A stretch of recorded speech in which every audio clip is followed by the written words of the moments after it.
And now on Generation X. I remember my 13th birthday, I felt as though I'd achieved something.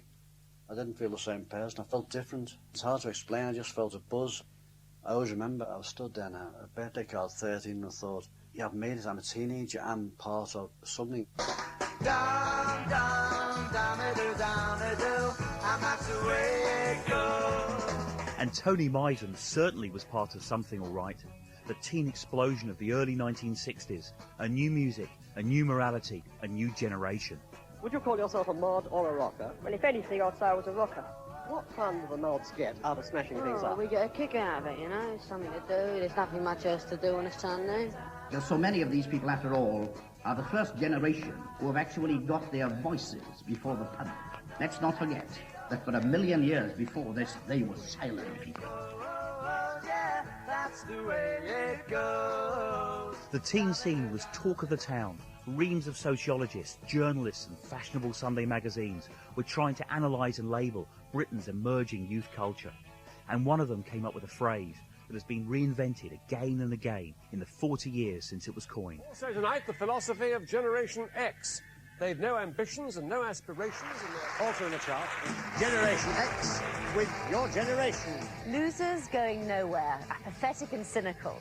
That's the label Generation X. Generation X has been the title of a cult novel, and since the 1990s, it's come to mean a North American idea of countercultural drifting 20-somethings, a trendy phrase which became so ubiquitous that even politicians bandied it about. The Conservatives say they're in danger of becoming Britain's Generation X, David Willett. But in fact, the real Generation X, the first Generation X, came to life 40 years ago in Britain. And today's cultural commentators might be astonished to know that Generation X had its origins in a most unexpected institution, Woman's Own magazine. Jane Devison was then one of its young journalists. The editor of Woman's Own asked me to come into his office and said that he was thinking of doing a really big project. It was going to be a series about young people, because nobody really had taken any interest in young people. He said, now look, I want the real thing, absolutely, I want them talking completely honestly about what they feel about things, what they think about things. So his idea in his head was, mothers be proud, what wonderful young people we have in this country. And of course the reality was quite different. I'll be 17 in September 1964, but I'd marry anyone to spite my parents. Anyone I really fancied. Why are people in authority so stupid? Why should we be bossed around by them? You'd really hate an adult to understand you. That's the only thing you've got over them, the fact that you can mystify and worry them. I don't think anybody had ever asked them what they thought before. It was quite a novelty, actually. And they really took to it. Once I started talking to them, I found that they didn't want to stop, and they were scribbling away like mad. Most nights I just rot away in coffee bars with my friends, talking about girls and cars. My life will probably be quite futile. Most lives are, but then the general prospects for the future are not too bright, are they? The human race seems to have made a right old mess of things, hasn't it? Yeah, I'm a mod. And I was at Margate. It was great. The beach was like a battlefield. It was like we were taking over the country. I think old people are ridiculous anyway. So phony. Everything they do is false. I'm rude to my mum and ignore my dad, and that's how it should be. When I typed out all the notes, I then had to show it to the editor. And he said, what's this? What is all this? I can't use this, you know. Young people sleeping together before they're married, taking Purple Hearts, don't believe in God, don't like the Queen, you know. What do you think you were doing? But that's what you told me to do, you know, to find out what young people were really like. And he said, I didn't mean that. I can't publish this. But Jane Devison's interviews were too good to be lost. An agent recommended that she show the material to seasoned journalist Charles Hamlet, then in his mid-40s. Hamlet had lived in Hollywood, published books on Marlon Brando, James Dean and Paul Newman, and was intrigued by the new generation of British youth, as his daughter, Carrie Hamlet, remembers. I think he really had empathy with the emergent youth generation, having spent a large part of the 50s in the States, where he'd become a big fan of the Beats, Kerouac and etc. I mean, this is where his soul was at. And I think it just excited him. Security can be a killer and corrode your mind and soul. but I wish I had it. Being middle class is the most degrading thing in youth. You do anything rather than be thought conventional. Hamlet solicited poems and letters from kids up and down the country, and they responded in their own words on all sorts of subjects: the bomb, style, religion, sex, drugs. I suppose there's a purpose to life, but I'm still very mixed up. I'm scared of the future. All this nonsense about teenagers is just newspaper publicity. If people ignored them, it would blow over in no time. Give teenagers a lead and they'll jolly well follow. But Hamlet's key addition was to come up with the title, Generation X. I think it was partly X the unknown, because nobody knew quite what young people were like, because nobody really bothered to ask them. A mystery, and also because it was quite shocking at the time, it was also X in X film. The 3 and 6 paperback burst onto the stands in November 1964. It was the first outing and an immediate hit for its fledgling publisher, Tandem Books. Brian Miles. It was in huge demand, and I was the sales manager, and I was just herring around from morning till night, delivering copies off to bookshops by the bale, by the hundred. And how would you do that in those days? I would fill up the boot of my Ford Zephyr and zip round. In the unfolding excitement of the 1960s, Generation X was cited as a cult classic. But that was all 40 years ago, and the teenagers that Hamlet and Deverson talked to are now close to retirement. What has happened to the first Generation X? I meet girls at dances, but I feel a bit of a Charlie just dancing around.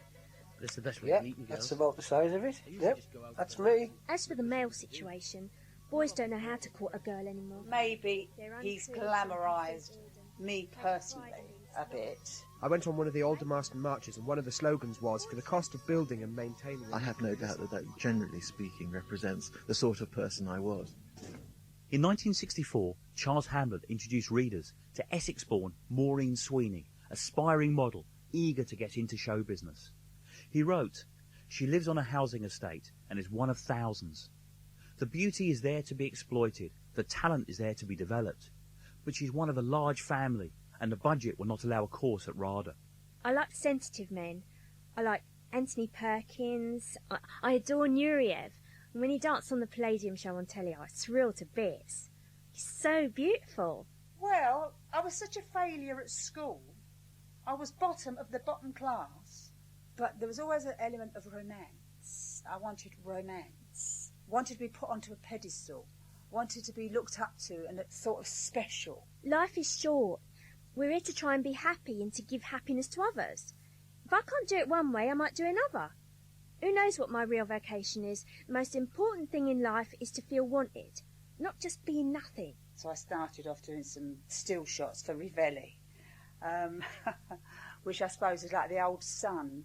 There I was out in the woods over in Ongar somewhere with my shorts on and bending down with the top button undone, you know, looking up wistfully with hay in between my legs astride.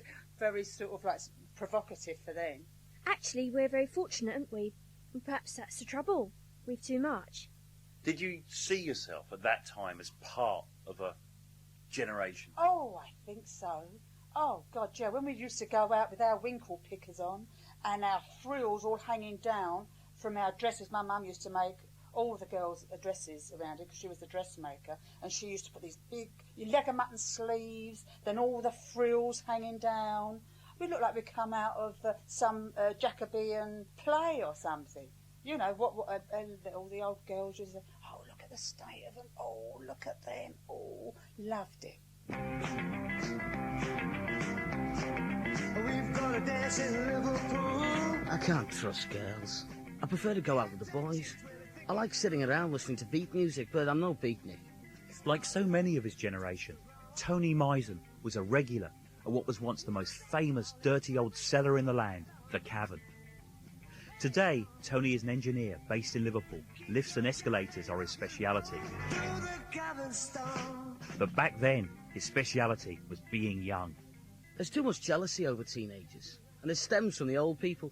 They hate our guts, only they can't intimidate us the way they did in the past. That's why they attacked the Beatles. So, Tony, you were at the Cavern. You were 16 years old. Yes. Now, do you remember being approached? I do actually, yes. I do remember the lady approaching us. She seemed quite old to us at the time, but now I know she's only a matter of 7 or 8 years older than us. But when you're that age, someone even 8 years older than you seems to be an old person. And yeah, we were quite excited because we thought we were going to be celebrities or something, I suppose, at the time. And we may be part of the explosion that was happening. And how often did you used to go to the cavern at that time? Quite often. It was like being in another world, in a chamber. It was a magical chamber because the music was magic to us. The people were magic. We were in a special era. The atmosphere, everybody was happy. There was no alcohol. The music was our alcohol that gave us, put us on a high. The music put us on a high. I remember James saying, look, you're a typical teenager, modern, smart. You tell me about yourself, and that's how it all came about. Peter Lacoe used to sell insurance from door to door as one of the men from the Peru. But in his previous life, as a teenage son of a large docker family in East London, Peter opted to go for the white-collar route, working in a publishing office, and that meant a taste of London's West End and embracing the emerging mod culture. Why the hell do grown-up men and women run down today's teenagers so much? Calling them street corner layabouts, dressed in weird clothes with a mouthful of chewing gum, cigarette drooping from the mouth and carrying a noisy transistor radio. Can you blame a bloke for trying to get birds?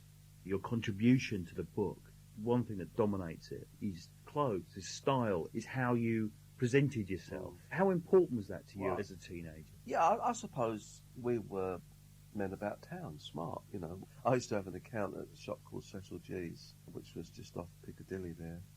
And you always used to be up there every week seeing what the latest stuff came in and thinking, you know, well, I've got so much money left in my account, I can afford that next week, and a new shirt and ties, and yeah, it was great. It was a great time. The mods say the Beatles must go out now. They all dance the blue beat, stiff at knees, throw arms everywhere and make like a gospel singer, all emotional, hips to the side, 4 beats at a time, and the rhythm is like a locomotive thumping along a track, sound like a drum, and the words are really mad.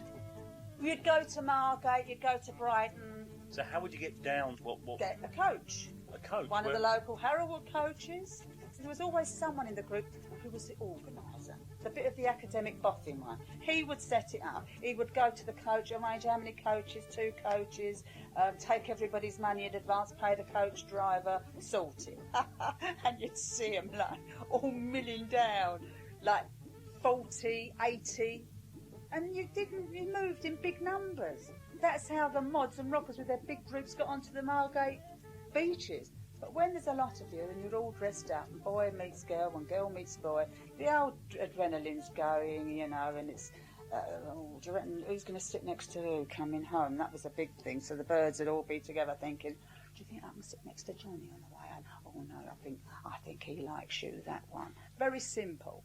But it's not simple when you're young, when you're good looking, when you've got all your sort of dreams in meeting some guy and having that snog on the way home. Oh, wonderful. In the interview, you say there's too much jealousy over teenagers and it stems from the old people. They hate our guts. Well, I think hate our guts is maybe a bit strong. We were a different breed, we were a different race. I mean, perhaps they disliked us. Perhaps they were born too early and would like to have been in our era. In amongst all the innocent and not so innocent teenage interviewees, Hamlet and Deverson talked to the youthful voices of experience. A 23-year-old writer and beatnik guru, Royston Ellis, wrote a stream of consciousness essay on Britain's youth. I tracked Royston down to his home in Sri Lanka. I began as a poet, and my aim when I was 17, 18, was to make my poetry known to fellow youngsters whom I thought would enjoy it. And of course they didn't want to know anything about poetry, so I set this poetry to rock music, and I called it rocketry. A glimpse from the flickering screen of a boy and his bird in the stalls, not cuddling and kissing right at the back, but slumped in the front row, sharing a basket of fruit. Because I was writing about youth and I was being interviewed on television. As I was described in this book, I was a maverick spokesman. Obviously this was the time when an important thing had happened to youth. The ordeal of national service no longer existed. They found they could express themselves in a way that their brothers and parents never could do. What do you think the older generation made of you? There was a complete gap. Anyone over 20, 25 was totally out of it because their background was different. We just lived for kicks, as they used to say. So where are we standing, Walter? Standing in Lowther Street, on the corner where John Menzies used to be. But it would be wrong to imagine that Britain's youth were all freewheeling beatniks or mods buzzing on Purple Hearts. In Carlisle, Jane Deverson met 16-year-old Walter Bell. His was a more wholesome lifestyle. I belong to the Boys Brigade and the Wayfarers, walking in the country to study birds, the feathered kind, and flowers. I like to keep going all the time. I like the active life. My parents push me into things and make me do things I don't want, but it's a waste of time arguing. I go around with 4 other boys. 3 of them are mad on girls and the other one's quiet. I suppose I'm between the 2. They whistle and shout at girls and look round at a girl in the street and say in a loud voice, "She's nice." I don't do that. I was the lad on the bike. If anybody run out of copies of Beano's Dandies, or I had to nip around the town and say, "Have you got a couple of Beano's or a couple of Dandies?" And then I used to go back to John Menzies and put them in the boxes for the relative shops. So what did you think of that? A young woman from London coming to see you and talk to you about yourself? Well, I didn't think a lot of it at the time.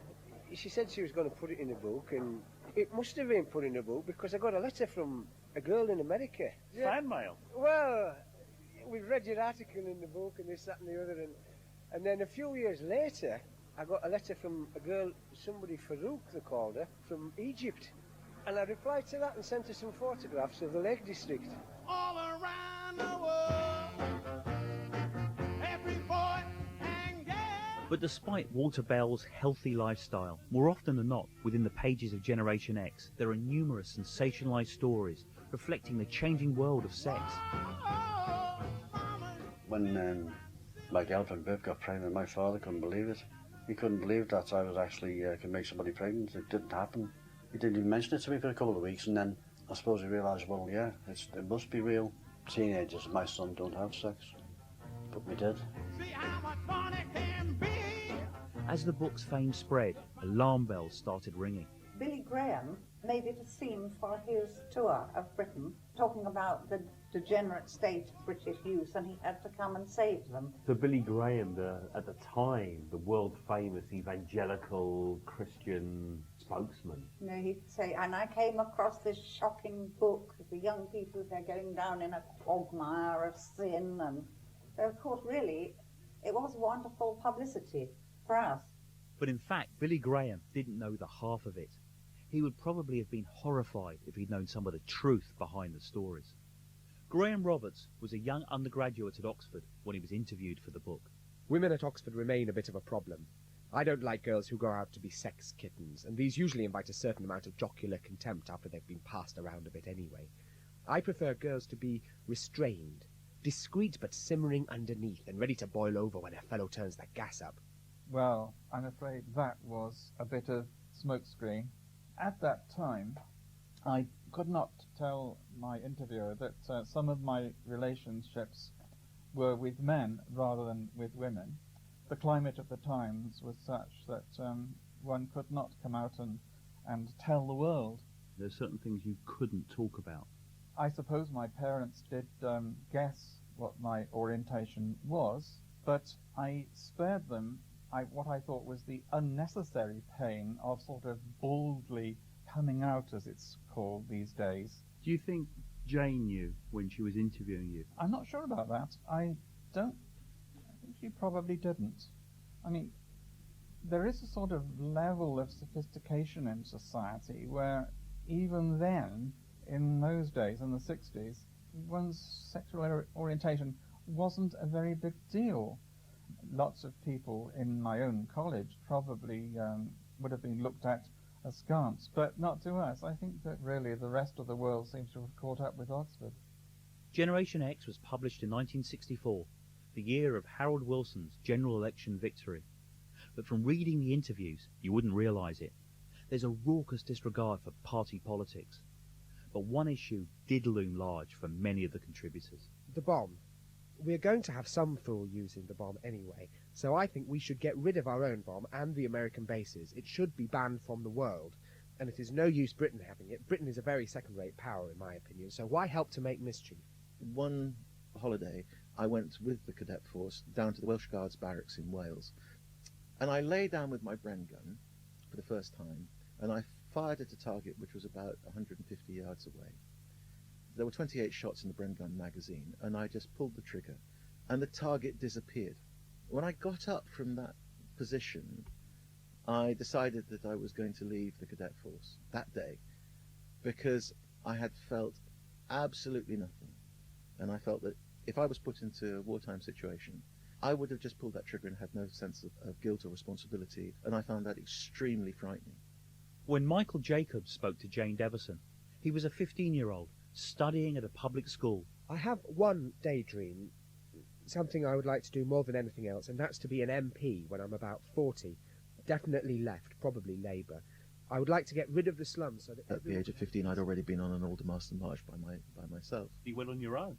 Yes. I was profoundly affected by the whole Cuban Missile Crisis, and I thought, well, I may be young, but it's my life too.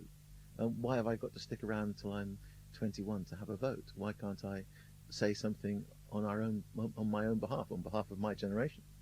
I persuaded two friends of mine from school that it would be a good thing to go on the Aldermaston March, and based on the fact there were going to be three of us, I finally persuaded my parents that it would be okay.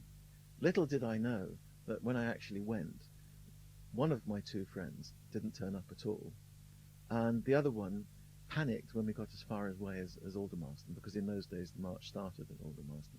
And within an hour he was back on the bus home, so I was left on my own. I see, Mike, that you've got your own copy of Generation X. Is that the one that was bought at the time? That's the original one, and it cost 3 and 6. And you've kept it after all these years. You looked after it. This was the first time I ever saw my name in print. First time that my views of any sort had been expressed on paper. I didn't know why I was keeping it, but I knew that I would look back on it in later years and reflect on it. Generation X may have been a pioneering attempt to capture the true voices of the nation's youth, but in the eyes of the 21st century reader, there are also glaring omissions. There's only one non-white interviewee, and only 1 in 5 of the teenage informants are women. Some of the contributors I spoke to suggested editorial heavy-handedness at times, but what definitely is not suggested in the book is just how quickly it would all be over. Tony Miser. Lo and behold, less than 12 months after the interview, I was actually married. I was 17, I was married. Things happened so quickly. Met the girl that I was working up in the office, Vivian, courtship, and then Vivian was expecting our child. We weren't really asked if we wanted to get married. We were told we were getting married. Then another child came along, then another one, then another one. Time just flew by. And did it seem like those teenage years had come to an end? Yes. We'd have a bottle of Guinness, and Viv would have a bottle of Baby's Jam, we'd sit watching the television. That was our life. Once you got married, you forgot all that went on in the past, really. You start saving up for a family. I suppose all that went on when you were a teenager, that was gone. And for Walter Bell, who told Jane Deverson, most of my money goes on entertainment and cigarettes. I'm on the go all the time. His teenage years ended suddenly. Mother died when I was nearly 19. It was a brain hemorrhage. My father could walk up the street with a black bag with his belongings in it, and I can't imagine anything as sadder than that, to see his face. I mean, yeah, when I was 16 I said I wasn't getting married, but does that much happen? You don't know what's round the corner. Bang, your mother's died. Your life is never the same again. It can't be. For you, at that point, did you expect your teenage years to go on forever? Yes. I was never going to get old. I was never going to get old, My body, my shape, my face was always going to be lovely. And it's so great when you're young and good looking, the power that you have. Do you know what I mean? You can get away with all sorts of things. It's wonderful. People are so different. I mean, I know how people are to me now as to how they were to me when I was young. And that is the wonderful thing about being young. It's only short-lived. It don't last for long.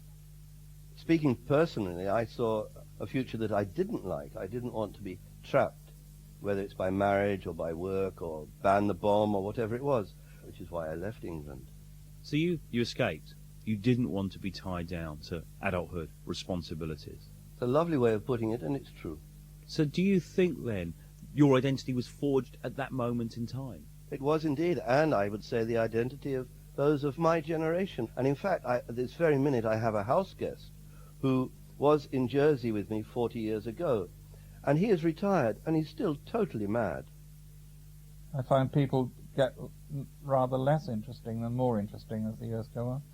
Do you think that is age, or do you think that's the condition of our age? Well, both. People, as they go on, become boring old farts. On the other hand, schoolboy protester Michael Jacobs, now a solicitor in the City of London, thinks in some ways he hasn't really changed. I'm still an optimist, I'm still an idealist. Over the next 40 years, I moved consistently towards the right, but for a variety of reasons. So the next election you'll vote? Next election I shall vote Conservative. But it was predicted. If you go back to the book, you will see I said I shall probably be a Conservative like my father, but with a small c. I can't imagine it being done today without a lot of pretension and a lot of interference and a lot of experts on youth getting involved and spinning it in some way. Carrie Hamlet thinks that her late father's experiment could never really be repeated. The moment of that complete authenticity and freshness and being able to grab that authenticity has gone. We're now so much more of a sophisticated culture. Anybody who's even going to be asked to do an interview would suddenly, probably strike a pose. Think I'll put my love away, save it for a rainy day. But for Jane Devison, now an antiques dealer and grandmother, we will always want to probe the elusive minds of the next Generation X. There's sort of always an unknown quantity about teenagers because they're so explosive. Even if you've been a parent of teenagers, you know that you suddenly don't know who they are. They become very unpredictable and mysterious, almost like a secret society somehow. So in a way, all teenagers are strangers. And that's the way it goes. Roll on Oblivion. If there's time, you might do a sequel to this book and call it Generation Z, for zero. The Real Generation X was presented by Alan Dean. The readers were Teresa Gallagher, Tom George and Robert Hasty. And the producer was Matthew Dodd.